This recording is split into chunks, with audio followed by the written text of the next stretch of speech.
नमस्कार प्यारे विद्यार्थियों, स्वागत है आपका हमारे YouTube चैनल मुरुद्र की क्लासेज में। कैसे हैं आप? आशा करता हूं बिल्कुल ठीक होंगे, स्वस्थ होंगे। तो पिछली वीडियो में, पिछली क्लास में हमने बात की थी चैप्टर फर्स्ट की। चैप्टर सेकंड हमने स्टार्ट कर दिया था विश्व की प्रमुख जनजातियाँ। लेकिन चैप्टर सेकंड आगे बढ़ने से पहले मैं आपको बता दूं कि मैंने पिछले वीडियो के अंदर आपको एक क्वेश्चन दिया था और आपको मैंने कहा था कि आप मुझे कमेंट करके बताएंगे कि इसका आंसर क्या है, ताकि मुझे पता चल सके कि आप जो मेरे वीडियो को किस प्रकार से देख रहे हैं, क्या इसका वास्तव में लुत्फ ले रहे हैं। तो आपके कमेंट मुझे मिले और कमेंट पढ़ के मुझे लगा कि वास्तव में आप मेरे वीडियो का आनंद ले रहे हैं और अच्छी तरीके से पढ़ाई कर रहे हैं। जुड़े रहिए हमारे साथ, अपने नॉलेज को बढ़ाते रहिए, अपनी गुणवत्ता का विकास करते रहिए, आगे बढ़ते रहिए। तो पिछला जो वीडियो के अंदर मैंने आपसे क्वेश्चन पूछा था, वो क्वेश्चन था मानव भूगोल का केंद्र बिंदु है, मतलब मानव भूगोल का केंद्र बिंदु क्या है। तो उसका आंसर है, मैं आपको आंसर बता देता हूं। उसका आंसर है मानवीय क्रियाकलाप। मानवीय क्रियाकलाप, यह आंसर है सभी का, क्योंकि मानव भूगोल के अंदर हम मानवीय क्रियाकलापों का अध्ययन करते हैं। जितने भी सांस्कृतिक भूदृश्य जिनका निर्माण किसने किया है, मानव ने किया है, उनका अध्ययन करते हैं। ठीक है, बहुत से विद्यार्थियों का आंसर बहुत बिल्कुल सही था। ठीक है, अब आगे बढ़ते हैं, आगे देखते हैं। हमारा टॉपिक चल रहा था विश्व की जनजातियां, जिसके अंदर मैंने आपको विश्व की जनजातियों के बारे में बताया था। मुख्यतः जनजातियों के बारे में मैंने आपको बताया था कि कौन कौन सी पिग्मी, सेमांग, सकाई और एस्किमो, सेमोयड जनजातियों के बारे में आपको बताया था। उनमें से 4 जो मुख्य जनजातियां हैं, जो कि दो भारत के संदर्भ में और 2 विश्व के संदर्भ में हम अध्ययन करने वाले हैं।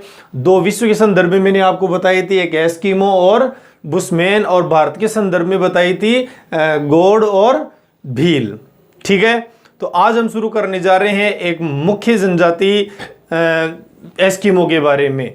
तो जुड़े रहिए हमारे साथ, बने रहिए हमारे साथ। आज का टॉपिक बहुत ही शानदार, लाजवाब होने वाला है। आपको पढ़कर इसमें बहुत ही आनंद आने वाला है। ठीक है, तो स्टार्ट करते हैं एस्किमो। तो देखिए एस्किमो, आज हम एस्किमो के बारे में जानेंगे। जैसा कि मैंने पिछली वीडियो के अंदर आपको बताया था कि एस्किमो कहाँ निवास करते हैं। एस्किमो और सेमोयड्स दोनों के बारे में बताया था। एस्किमो और सेमोयड्स कहाँ निवास करते हैं? ठंडे प्रदेशों में। ये कहाँ की जनजाति है? ठंडे प्रदेशों की जनजाति है। ठीक है, ठंडे प्रदेशों के अंदर ये निवास करते हैं। बताया था 66.5 डिग्री से 90 डिग्री उत्तरी अक्षांश में ये निवास करते हैं। ठीक है, अब उनमें भी कौन कौन से देशों में इनको किन किन नामों से जाना जाता है, ये मैंने आपको कहा था कि मैं मानचित्र की सहायता से आपको ये को बताऊंगा। तो हमारे साथ जुड़े रहिए। देखिए, तो एस्किमो, अब एस्किमो शुरू करने से पहले मैं आपको बता दूं कि एस्किमो जो ये शब्द है, क्या एस्किमो ये शब्द, इस शब्द का क्या अर्थ है? तो देखिए, एस्किमो का शाब्दिक अर्थ, शाब्दिक अर्थ बहुत ही प्यारा क्वेश्चन है, बहुत ही अच्छा क्वेश्चन है, जो बार बार परीक्षाओं में आपसे पूछा जाता है कि एस्किमो का शाब्दिक अर्थ क्या है, क्या मतलब होता है एस्किमो का। एस्किमो का मतलब होता है कच्चा मांस खाने वाला। कच्चा मांस, कच्चा मांस खाने वाला, वह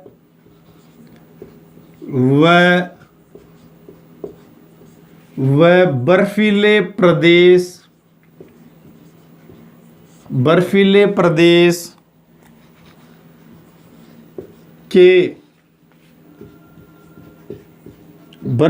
प्रदेश के निवासी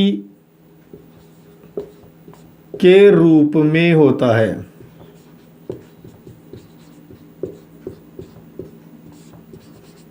के रूप में होता है, मतलब एस्किमो का शाब्दिक अर्थ जो शब्द है, क्या एस्किमो, इसका क्या अर्थ है? इसका अर्थ है कच्चा मांस खाने वाला। ठीक है, कच्चा मांस खाने वाला वह बर्फीले प्रदेश के निवासी के रूप में, वो जनजाति जो कहां, बर्फीले प्रदेश, ठंडे प्रदेशों में निवास करती है और कच्चा मांस खाती है, उन्हें क्या कहते हैं? एस्किमो। ठीक है, अब स्थान के अनुसार इनको अन्य अन्य नामों से भी पुकारा जाता है, जो जिनकी चर्चा हम आगे करेंगे। ठीक है, क्लियर।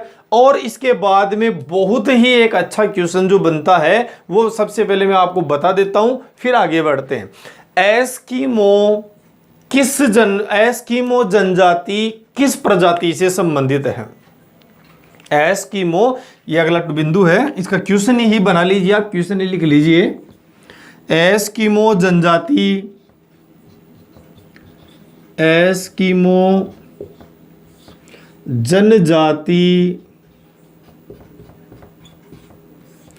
किस प्रजाति से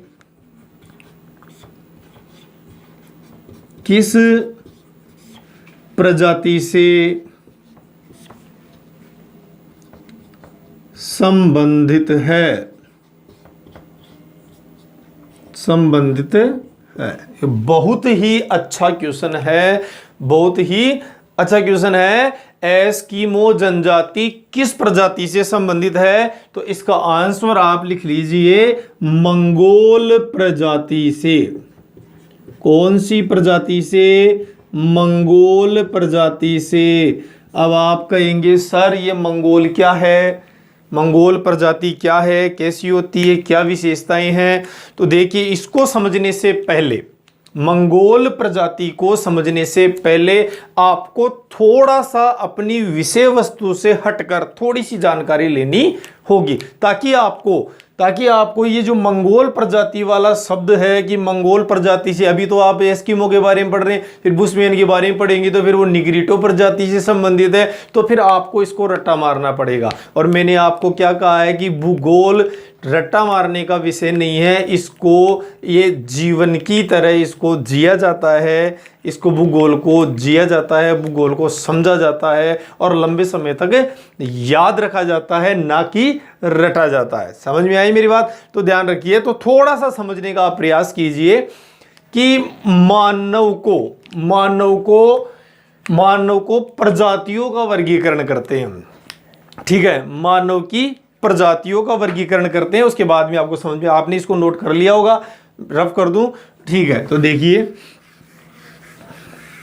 मैं यहां लिखता हूं मानव प्रजातियों का वर्गीकरण।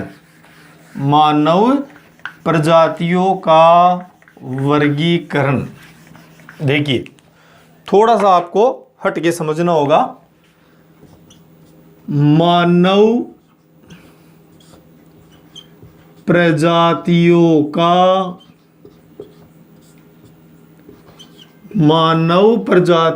का वर्गीकरण। मानव प्रजातियों का वर्गीकरण, इसको समझाने के लिए कि समय बचाने के लिए ज्यादा समय नहीं लगे और वीडियो अधिक लंबा नहीं, इसलिए मैंने मानव प्रजातियों की वर्गीकरण को इधर पहले से ही समझा दिया। आप इसे देखिए, समझिए। मानव प्रजातियों का वर्गीकरण की बात कर रहे हैं, तो मानव प्रजातियों को वर्गीकरण कितने भागों में बांटा गया है? 3 भागों में। किस आधार पर? शारीरिक विशेषताओं के अध्ययन के आधार पर। ठीक है, तो अब इनको देखिए। एक प्रजाति होती है काकेसाइड या काकेशियन प्रजाति। कौन सी प्रजाति होती है? काकेसाइड या काकेशियन प्रजाति। दूसरी प्रजाति है मंगोलाइड या मंगोल प्रजाति। अभी आया ना पहले, मंगोल प्रजाति। एस्किमो कौन सी प्रजाति से संबंधित है? मंगोल से। ठीक है, समझने का प्रयास कीजिए। तीसरा है निग्रोइड या निग्रिटो प्रजाति। कौन सा है? निग्रोइड या निग्रिटो प्रजाति। क्लियर? अब देखिए, इनकी थोड़ी सी विशेषताओं के बारे में हम जानते हैं। तो जो काकेसाइड या काकेशियन प्रजाति होती है, ये इन्हें श्वेत या गोरी प्रजाति भी कहा जाता है। इनकी चमड़ी का रंग कैसा होता है बेटा? गोरा होता है, इसलिए इसको गोरी प्रजाति या श्वेत प्रजाति भी कहा जाता है। अब पूछेंगे भाई सर ऐसा क्यों? ऐसा इसलिए, इनकी जो चमड़ी का रंग है वो गोरा होता है। वो क्यों होता है? एक जो वर्णक होता है हीमोग्लोबिन, हीमोग्लोबिन की अधिकता के कारण। किसके कारण होता है? हीमोग्लोबिन की अधिकता के कारण। तो मैं यहां लिख देता हूं हीमोग्लोबिन की अधिकता के कारण। इनकी चमड़ी का रंग कैसा होता है? श्वेत होता है, इसलिए इन्हें श्वेत या गोरी प्रजाति भी कहा जाता है। ठीक है। इनके बाल घुंघराले होते हैं, नाक पतली होती है। ठीक है, बाल घुंघराले होते हैं, नाक पतली होती है। दूसरी है मंगोलाइड या मंगोल प्रजाति। इनकी त्वचा का रंग कैसा होता है? पीलापन लिए, भूरी पीलापन लिए। भूरी त्वचा होती है, पीली त्वचा होती है, हल्का पीलापन लिए होती है। और ऐसा क्यों होता है? ऐसा होती है वर्णक। कौन सा वर्णक? केरोटीन के कारण। किस कारण होता है? केरोटीन के कारण। समझ में आ गया? और इनके बाल भद्दे होते हैं। बाल कैसे होते हैं? भद्दे होते हैं, काले होते हैं। मुंह सपाट होता है, वह चौड़ा होता है। कद कैसा होता है? मझला होता है कद। ना ये अधिक ठिगने होते हैं, ना अधिक लंबे होते हैं, मझले होते हैं। तो ये विशेषता किसकी है? मंगोलाइड या मंगोल प्रजाति की। फिर है निग्रोइड या निग्रिटो प्रजाति की। ठीक है। इनकी त्वचा का रंग कैसा होता है? काला होता है। त्वचा का रंग कैसा होता है? काला। किससे? कारण क्या है? कारण है वर्णक। कौन से वर्णक के कारण? केरोटीन के कारण। किसके कारण? मेलेनिन के कारण। केरोटीन हो गया, मेलेनिन के कारण। किसके कारण होता है? मेलेनिन के कारण होता है। ठीक है। बाल ऊन की तरह, जैसे भेड़ की ऊन होती है ना, उसकी तरह बाल, नाक चपटी चौड़ी और होठ कैसे होते हैं? मोटे होते हैं। अब मेरी बात समझने का आप प्रयास कीजिए कि जो हम जनजाति पढ़ रहे हैं, मैंने आपको कहा था विश्व की 2 जनजातियों का अध्ययन करेंगे। एक तो कौन सी? एस्किमो। कौन सी? एस्किमो। और एक कौन सी? बुशमैन। कौन सी? बुशमैन। एस्किमो जनजाति का संबंध तो इससे है और बुशमैन जनजाति का संबंध इससे है। समझ में आ गया होगा? तो हम जो 2 जनजातियां पढ़ेंगे, एस्किमो जनजाति वो ये है, उसकी शारीरिक विशेषताएं ये है। समझ में आ गया होगा? और जो बुशमैन जनजाति हम पढ़ेंगे, वो बुशमैन जनजाति की विशेषताएं ये है। क्लियर?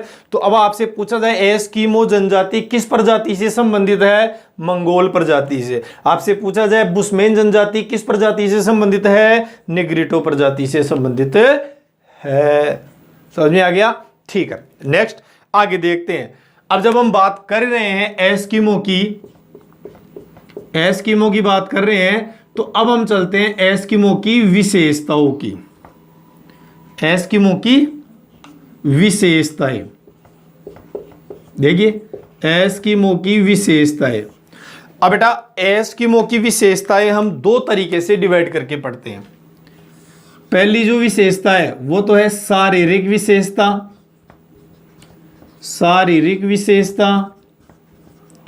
दूसरी जो विशेषता है वो है चारित्रिक विशेषता। चारित्रिक विशेषता।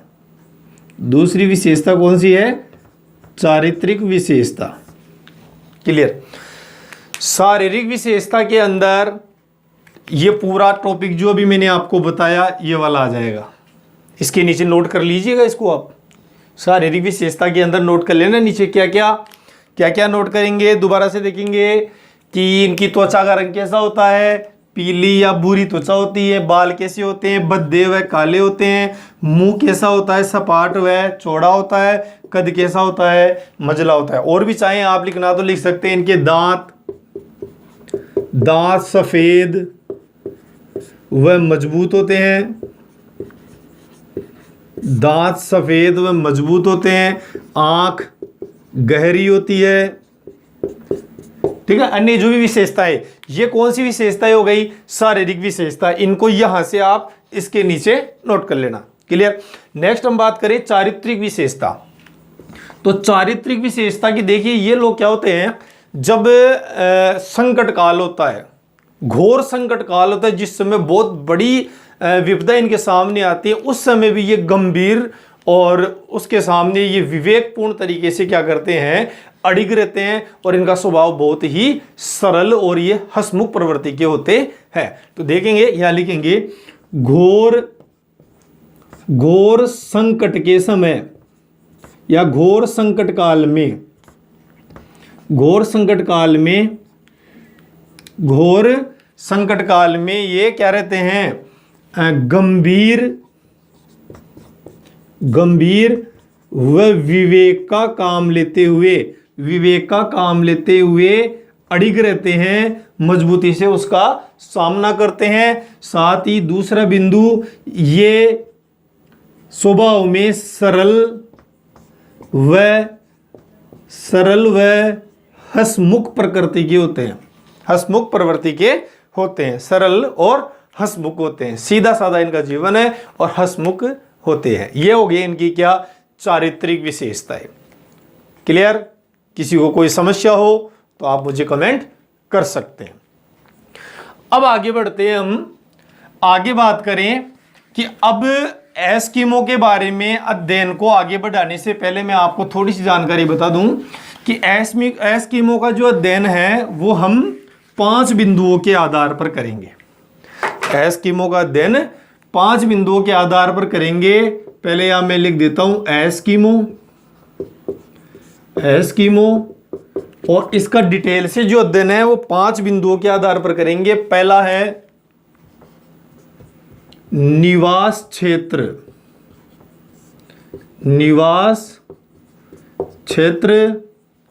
दूसरा है आर्थिक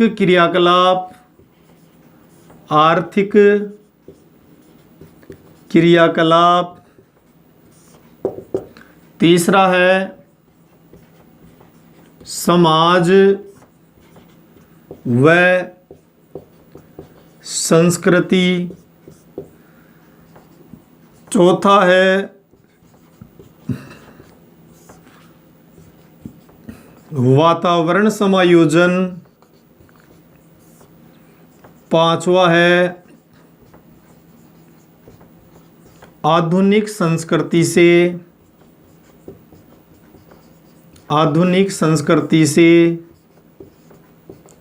संपर्क, पांचवा है आधुनिक संस्कृति से संपर्क। ठीक है। जैसे ही हम इन 5 बिंदुओं के बारे में पढ़ेंगे, हमारा एस्किमो से संबंधित जो भी जानकारी है, जो भी टॉपिक है, वो फिनिश हो जाएगा। अब देखिए, सबसे पहले निवास क्षेत्र कि ये कहाँ रहते हैं। तो मैंने आपको बताया कि ये 66.5 डिग्री से 90 डिग्री उत्तरी अक्षांश के बीच रहते हैं, लेकिन उसमें भी कौन कौन से देशों में कहाँ कहाँ निवास करते हैं और किस किस नाम से जाना जाता है, तो ये इसमें पढ़ेंगे मानचित्र की सहायता से। जैसा कि मैंने आपको कहा था, दूसरा आर्थिक क्रियाकलाप, ये जीवन जीने के लिए किस प्रकार की आर्थिक क्रिया करते हैं। तीसरा समाज व संस्कृति, किस प्रकार के समाज में किस प्रकार ये निवास करते हैं, किस प्रकार की इसके रीति रिवाज है, खान पान है, तीज त्योहार है। ठीक है।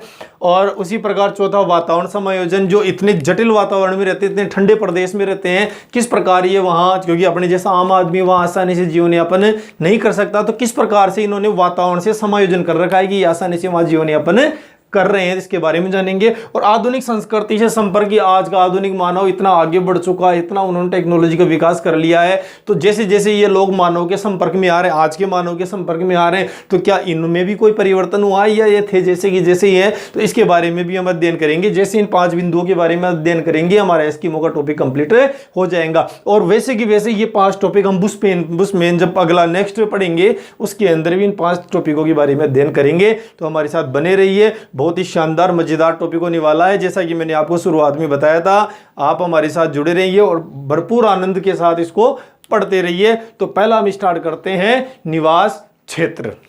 तो हम बात कर रहे हैं निवास क्षेत्र की। तो जो 5 बिंदु हमने लिए, उन 5 बिंदुओं में से जो पहला बिंदु है वो है निवास क्षेत्र। निवास क्षेत्र के इस मानचित्र की सहायता से हम एस्किमो के निवास क्षेत्र के बारे में अध्ययन करेंगे कि कौन कौन से देशों में, कौन कौन से क्षेत्रों में एस्किमो निवास करते हैं। तो देखिए, पहला बिंदु है निवास क्षेत्र।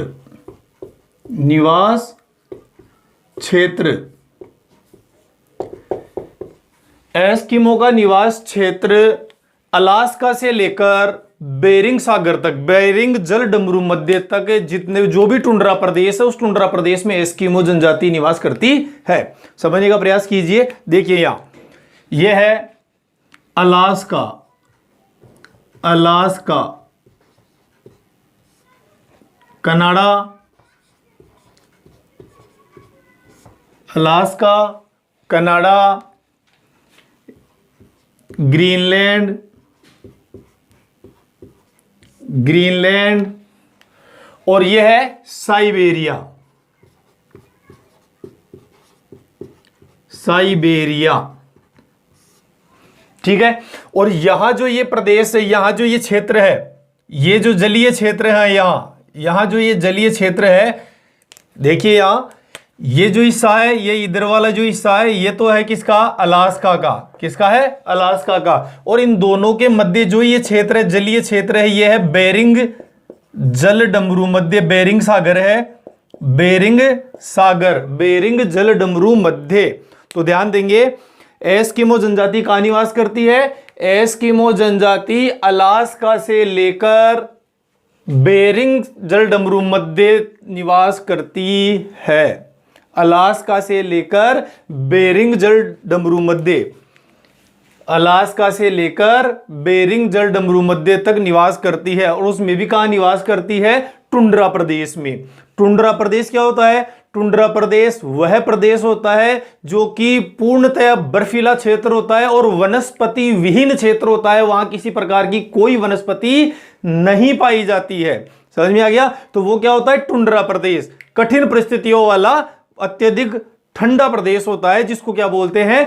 टुंड्रा प्रदेश बोलते हैं। तो मैंने बता दिया था आपको, ग्लोब के माध्यम से, प्रतिरूप के माध्यम से बताया था कि 66.5 डिग्री से ऊपर 90 डिग्री तक का जो क्षेत्र है वो कैसा है? शीत कटिबंध क्षेत्र है, ठंडा प्रदेश है। अभी हम बात कर रहे हैं कि उस ठंडे प्रदेश में भी कौन कौन से देशों में निवास करते हैं और उसको किस किस नाम से जाना जाता है। तो सबसे पहले आप ये समझने का प्रयास कीजिए, ये देखिए 23.5 डिग्री उत्तरी अक्षांश रेखा यहां आ गई, उसके बाद में 66.5 डिग्री उत्तरी अक्षांश और 66.5 डिग्री से ऊपर का जो हिस्सा है, ये जो पूरा हिस्सा है, कहां से? अलास्का से लेकर बेरिंग जल डमरू मध्य तक, ये पूरा क्या है बेटा? पूरा है टुंड्रा प्रदेश। क्या है? टुंड्रा प्रदेश। अब इस टुंड्रा प्रदेश के अंदर जनजातियां, तो अब शुरू करते हैं अलास्का में। अलास्का में, कनाडा में, ग्रीनलैंड में ये जनजातियां कहां निवास करते हैं? इनके तटीय क्षेत्र में, जो समुद्र तटीय क्षेत्र है, उस समुद्र तटीय क्षेत्र में ये जनजातियां निवास करती है। कौन सी जनजाति निवास करती है? एस्किमो जनजाति। जो तटीय प्रदेश है, किसका तटीय प्रदेश? कनाडा, अलास्का का जो तटीय प्रदेश है, समुद्र तटीय क्षेत्र है, वहां पर। समझ में आ गया? ये क्या है? तटीय क्षेत्र। ये हो गया आपके ग्रीनलैंड का तटीय क्षेत्र। ग्रीनलैंड का तटीय क्षेत्र, ग्रीनलैंड का तटीय क्षेत्र समझने का प्रयास करो। अलास्का का तटीय प्रदेश, कनाडा के समुद्र तटीय क्षेत्र में और ग्रीनलैंड के तटीय क्षेत्र में जो जनजाति निवास करती है उसका नाम है एस्किमो। मेरी बात समझने का प्रयास कीजिए कि अलास्का से लेकर बेरिंग जल डमरू मध्य तक एस्किमो ही पाए जाते हैं। एक ही जनजाति पाई जाती, एक ही प्रजाति पाई जाती है, लेकिन इनको अलग अलग प्रदेशों में अलग अलग नामों से जाना जाता है। तो अभी हम बात करें किस किस की? अलास्का, कनाडा और ग्रीनलैंड। तो बेटा इन तीनों में अलास्का, कनाडा और ग्रीनलैंड के जो तटीय प्रदेश है, समुद्र तटीय क्षेत्र है, यहां पर जो जनजाति निवास करती है उसको जाना जाता है किस नाम से? एस्किमो के नाम से। किस नाम से जाना जाता है? एस्किमो के नाम से जाना जाता है। चलिए आगे बढ़ते हैं, आगे बात करते हैं स्कैंडिनेविया में लैप्स। देखिए ये क्षेत्र है, ये है नॉर्वे, स्वीडन और यहां है फिनलैंड। नॉर्वे, स्वीडन और फिनलैंड। सबसे पहले आप यह समझिए कि स्कैंडिनेविया क्या है। तो मैं यहां लिख देता हूं नॉर्वे, स्वीडन और फिनलैंड। नॉर्वे, स्वीडन और फिनलैंड, इन देशों का जो समूह है, उसको सम्मिलित रूप से स्कैंडिनेविया कहा जाता है। क्या कहा जाता है? स्कैंडिनेविया। स्कैंडिनेविया क्या कहा जाता है बेटा? स्कैंडिनेविया।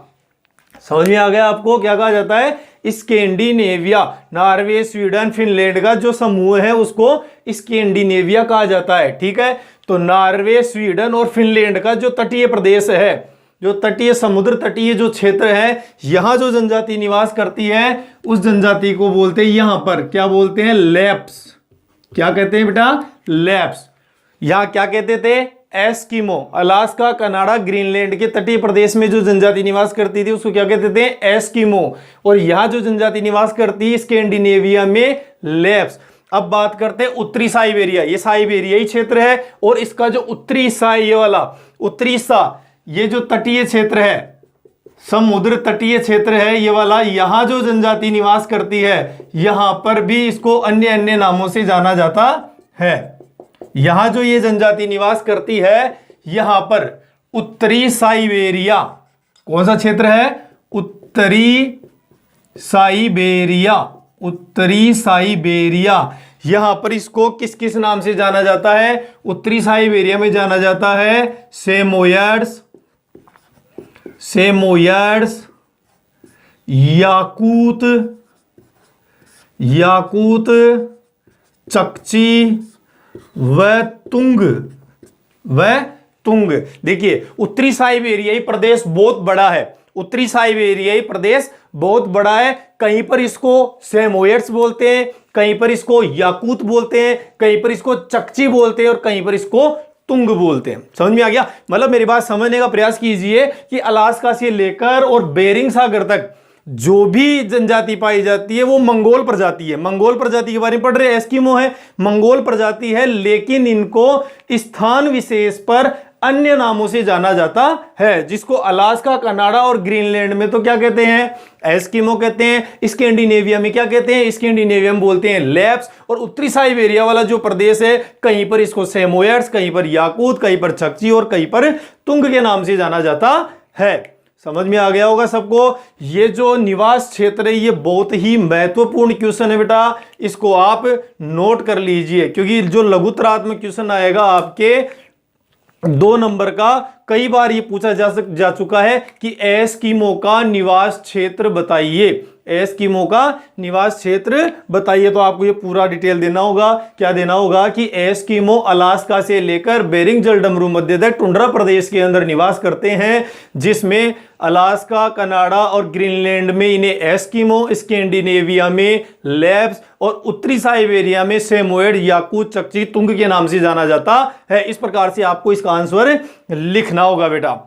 समझ में आ गया? आशा करता हूं आपको जो भी मैंने जानकारी दी अच्छी तरह समझ में आ गई होगी।